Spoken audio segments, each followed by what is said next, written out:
আওয়ামী লীগের ওপর থেকে নিষেধাজ্ঞা তোলা না হলে সমর্থকরা ফেব্রুয়ারির জাতীয় নির্বাচন ঠেকিয়ে দেবে হুঁশিয়ারি দিয়ে ক্ষমতাচ্যুত প্রধানমন্ত্রী শেখ হাসিনার ছেলে সজীব ওয়াজেদ জয় বলেছেন, শেষ পর্যন্ত বিক্ষোভ গড়াতে পারে সহিংসতায়।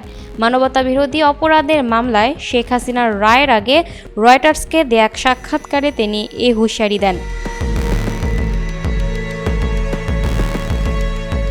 জুলাই অভ্যুত্থানের সময় দমন-পীড়নে মুখ্য ভূমিকা রাখেন শেখ হাসিনা। জাতিসংঘের প্রতিবেদন অনুযায়ী জুলাই বিপ্লবে ১,৪০০ মানুষ নিহত হন, হাজারো মানুষ আহত হন। পুলিশের গুলিতে বেশিরভাগ মানুষ মারা যান। এটি ছিল স্বাধীনতার পর সবচেয়ে ভয়াবহ রাজনৈতিক সহিংসতা। আন্দোলনের মুখে ২০২৪ সালের ৫ই আগস্ট হাসিনা ভারতে পালিয়ে যান। তিনি এখন দিল্লিতে নির্বাসনে আছেন। তবে জুলাই হত্যার বিচার শেষ না হওয়া পর্যন্ত আওয়ামী লীগের সব ধরনের কার্যক্রম নিষিদ্ধ ঘোষণা করেছে অন্তর্বর্তী সরকার।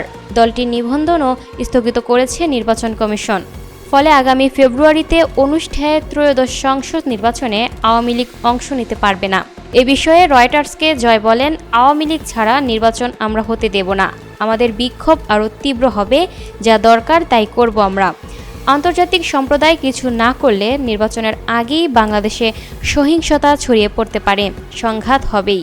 সাক্ষাৎকারে জয় আরও জানান, তিনি এবং তার মা শেখ হাসিনা দেশে আওয়ামী লীগ কর্মীদের সঙ্গে যোগাযোগ রাখছেন, তবে অন্তর্বর্তী সরকার বা বিএনপির সঙ্গে তাদের যোগাযোগ নেই। এদিকে আজ সোমবার ১৭ নভেম্বর আন্তর্জাতিক অপরাধ ট্রাইব্যুনাল শেখ হাসিনার মানবতা বিরোধী অপরাধসহ ৫টি মামলার রায় দেবেন। এ বিষয়ে জয় বলেন, আমরা আগেই জানি রায় কী হবে। তারা এটা টেলিভিশনে দেখাচ্ছে। তারা তাকে দোষী করবে আর হয়তো মৃত্যুদণ্ড দেবে, কিন্তু আমার মায়ের কিছু হবে না। আমার মা ভারতে নিরাপদে আছেন, ভারত তাকে পুরো নিরাপত্তা দিচ্ছে।